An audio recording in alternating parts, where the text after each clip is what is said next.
જિલ્લામાં મતદાર યાદી સઘન સુધારણા કાર્યક્રમ અંતર્ગત ઉત્તમ કામગીરી કરનાર કર્મચારીઓને સન્માનિત કરવામાં આવ્યા છે। દાહોદના કલેક્ટર યોગેશ નિર્ગુડે દ્વારા શ્રેષ્ઠ કામગીરી કરનાર બૂથ લેવલ ઓફિસરો અને સુપરવાઇઝરોને સન્માનપત્ર આપી પ્રોત્સાહિત કરવામાં આવ્યા છે। ઝડપી, ચોકસાઈપૂર્ણ અને જવાબદારીપૂર્વક કામગીરી કરનાર બીએલઓને વધાવી લેવાયા છે।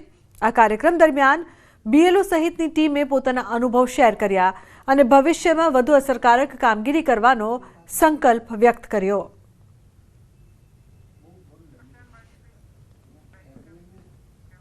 अन्य समाचार अमरेली 2 દિવસથી ગુમ માછીમારની શોધખોળ ચાલુ છે। 2 દિવસથી શોધખોળ છતાં કોઈ પતો નહીં। માછીમાર જાફરાબાદથી 15 નોટિકલ માઇલ બોટમાંથી લાપતા થયા હતા।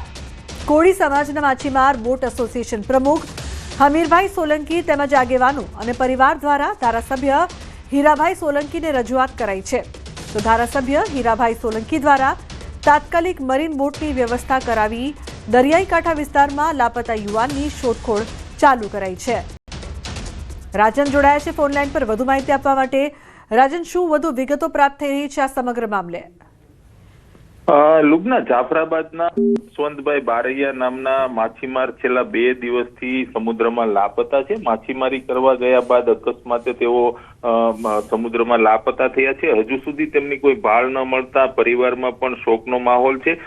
સ્થાનિક માછીમાર આગેવાનો અને સમાજના લોકોએ ધારાસભ્ય હીરા સોલંકીને આ સમગ્ર વાતથી વાકેફ કર્યા બાદ હવે મરીનની બોટ દ્વારા સતત અને સઘન શોધખોળ કરવામાં આવી રહી છે। જોકે હજુ સુધી આ માછીમારની ભાળ મળી નથી। લુબના જી બિલકુલ, આભાર સમગ્ર માહિતી બદલ। તો હજુ સુધી ભાળ મળી નથી, શોધખોળ ચાલુ છે।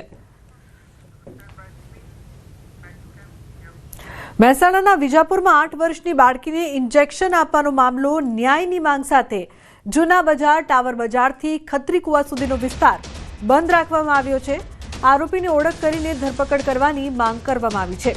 તો સ્વામિનારાયણ સ્કૂલ આગળ બંદોબસ્ત ગોઠવાયો છે।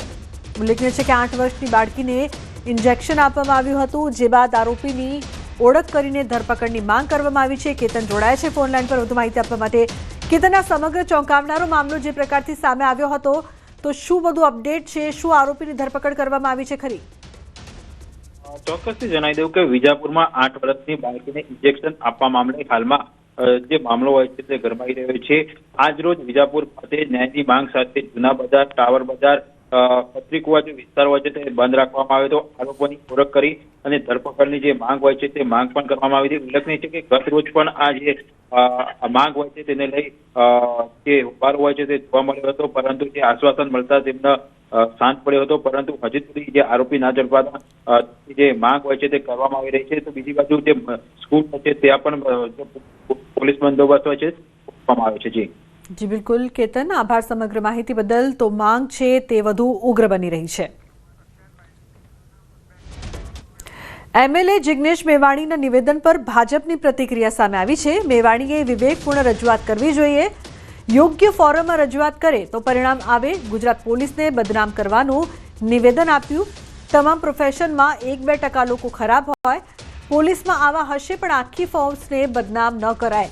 સીએમ તમામ ધારાસભ્યોની રજૂઆત સાંભળે છે, તેમને સીએમ અથવા ગૃહમાં રજૂઆત કરવી જોઈએ।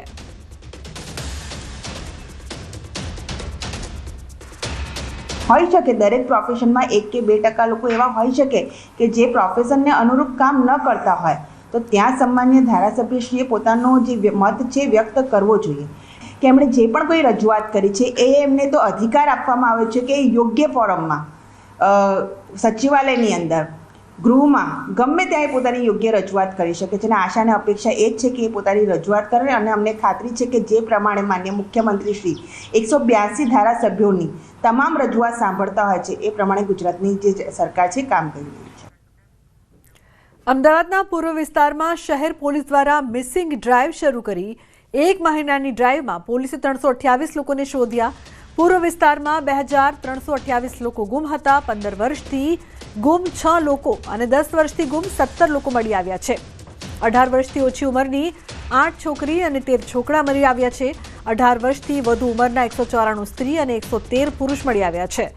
22 પોલીસ સ્ટેશનની જુદી જુદી ટીમો આ અભિયાનમાં જોડાઈ છે। 2007 થી ઓક્ટોબર 2025 સુધી ગુમ લોકોને શોધવા માટે પોલીસે ઝુંબેશ શરૂ કરી છે. છેલ્લા 2007થી 2025 દરમિયાન ગાયબ થયેલા કુલ 2328 નાગરિકોના કેસોને ફરીથી સમીક્ષા કરી એક મિસિંગ ડ્રાઈવનું આયોજન કરવામાં આવ્યું હતું, જેની અંદર કુલ 328 ખોવાયેલા વ્યક્તિઓ પાછા મળી આવેલ છે, જેમાં ખાસ કરીને 15 વર્ષથી વધુથી ખોવાયેલા 6 વ્યક્તિઓ પાછા મળી આવ્યા છે, તેમજ 10 વર્ષથી વધુ સમય બાદ 17 લોકો પાછા મળી આવ્યા છે.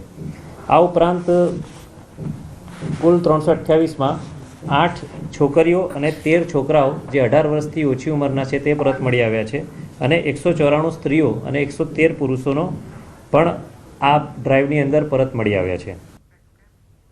સમાચારમાં આગળ વાત કરીશું રામોત્સવની.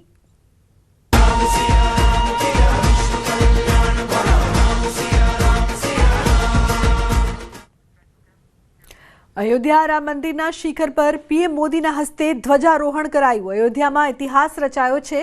આસ્થા, ઉમંગ અને આનંદનો ત્રિવેણી સંગમ સર્જાયો હતો.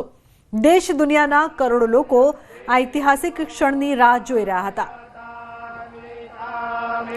તો રામ મંદિર પર ધર્મ ધ્વજા લહેરાઈ છે, જે સમયની રાહ લાંબા સમયથી જોવામાં આવી રહી હતી. પીએમ મોદીના હસ્તે ધ્વજારોહણ કરવામાં આવ્યું છે, જેના સાક્ષી તમામ લોકો બન્યા. અયોધ્યામાં જે પ્રકારથી આજે ઇતિહાસ રચાયો છે, આ સમયની રાહ દેશ લાંબા સમયથી જોઈ રહ્યું હતું. આસ્થા, ઉમંગ અને આનંદનો આ ત્રિવેણી સંગમ જોવા મળ્યો છે. કરોડો લોકો આ ક્ષણની રાહ જોઈ રહ્યા હતા અને આ સમય આવી ગયો છે. રામ મંદિર પર ધર્મ ધ્વજા લહેરાઈ છે. પીએમએ રામ મંદિરના શિખર પર ધજા ચડાવી. ये धर्म ध्वजा केवल एक ध्वजा नहीं, ये भारतीय सभ्यता के पुनर्जागरण का ध्वज है. ये ध्वज संकल्प है, ये ध्वज सफलता है, ये ध्वज संघर्ष से सृजन की गाथा है. ये ध्वज सदियों से चले आ रहे स्वप्नों का साकार स्वरूप है. ये ध्वज संतों की साधना और समाज की सहभागिता की सार्थक परिणति है. ગોધરાના મહુલિયા ગામમાંથી પસાર થતી મેશ્રી નદી પર સરકારે નદીની સામે તટ સુધી પહોંચવા માટે આંતરિક માર્ગ સાથે કોઝવે બનાવી આપ્યો છે, પરંતુ રોડની ઊંચાઈ અને નદીની સ્થિતિને ધ્યાનમાં ન લેવાતા આ કોઝવે ચોમાસા બાદ પણ પાણીમાં ગરકાવ રહે છે, જેના કારણે ગ્રામજનોને ભારે મુશ્કેલીનો સામનો કરવો પડી રહ્યો છે. આ કોઝવે પરથી વિદ્યાર્થીઓ, ખેડૂતો, મહિલાઓ, રેશન કાર્ડ ધારકો તેમજ વીજ કર્મીઓ, આંગણવાડી અને આરોગ્ય વિભાગના કર્મચારીઓ સહિતના તમામ જરૂરિયાતમંદોને સામે છેડે જવા માટે જોખમી રીતે ઘૂંટણસમા પાણીમાંથી પસાર થવું પડે છે. આ સાથે કોઝવે તૂટેલો હોવાથી પાણીમાં પડી જવાનો પણ ડર રહે છે. ત્યારે આ પરિસ્થિતિમાંથી મુક્તિ મેળવવા માટે ગ્રામજનોએ તાત્કાલિક ધોરણે નદી પર ઊંચો પુલ બનાવવા માટે ઉગ્ર માંગ કરી છે.